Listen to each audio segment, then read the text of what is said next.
Hi guys, this video is going to look at end of text referencing. The last video we discussed in-text referencing and how we used a quotation from Emma Griffith's article on same-sex marriage, and we used it and we talked about direct quotes and how we would use the same thing paraphrased. But referencing has two parts. You need to reference in your essay as you go, but then at the end of your essay you actually need to present a list of references which you have used, not stuff you've read, but what you've actually used in your essay needs to be presented in alphabetical order. So the way you do that is you start a new page. You don't tack it on at the end of your conclusion. You actually have a separate page to your essay and it's titled the reference page, and you start to list in a very specific way all of the references that you've used throughout your essay. It has to be in alphabetical order, and you do get marked on all these little bits and pieces. So how do you reference, this Griffiths 2013? How do you reference that for your reference page? Well, I'm going to go to my Harvard referencing guide, which you guys should all have a copy of. If you don't, let me know. And as you can see in the Harvard referencing guide, there's lists of many different types of materials. So stuff from the internet is referenced differently, journal articles are referenced differently. So what you do is you scroll through here, and I'm going to go back to newspapers. Newspapers are my my material type for this quote, and if you notice, there are actually two different columns here. That one's an in-text example and reference list example. So when you're referencing something from a newspaper inside the essay, this is the section you come to. Then when you're ready to do it for your end of your reference page, and this is the section you're going to. I'm going to look at newspaper articles from a website because that's where I got my article from.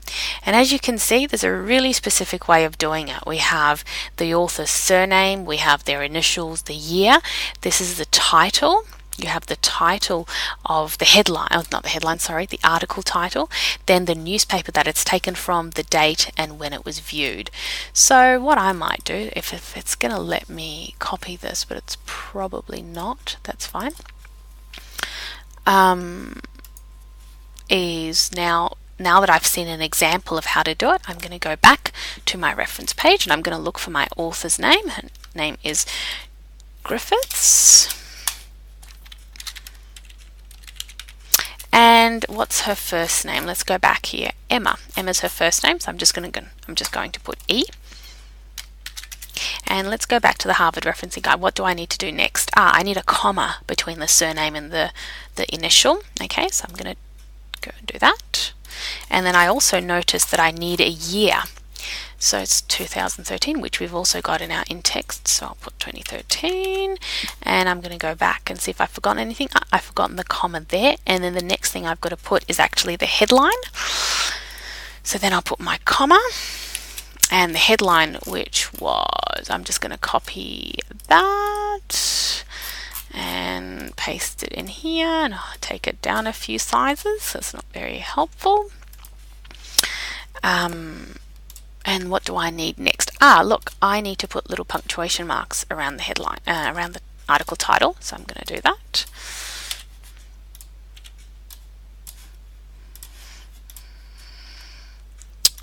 And what do we need next? The title of the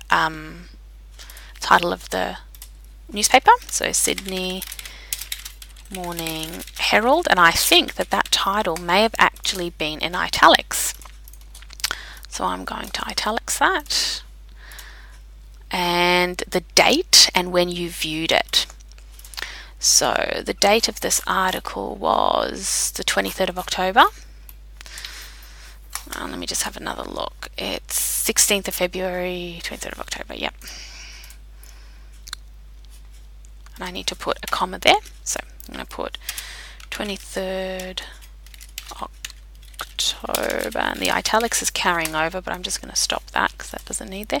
And then it actually asks you to write in viewed when you viewed it, and I did view it today, which is the 28th of October.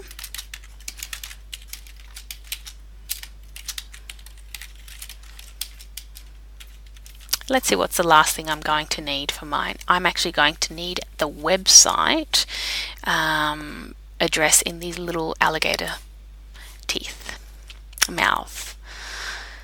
So then what I'm going to do is I'm going to open up my brackets here. And I'm going to put my punctuation mark there. I'm going to go back and get my URL link.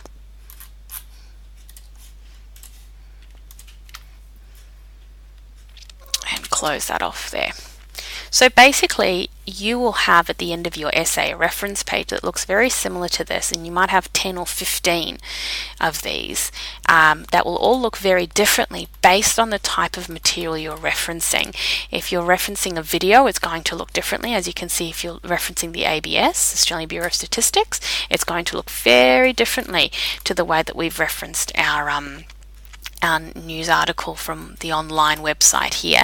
So it's really important that you go back to the Harvard Referencing Guide, look at what kind of material type you're dealing with, and then reference it according to that material type. Each of them are very, very different, and you must remember that you get marked for the way that you do your reference page. You get allocated marks, and it needs to be in alphabetical order. I hope that's been helpful. I look forward to discussing this more in class. Thanks, guys.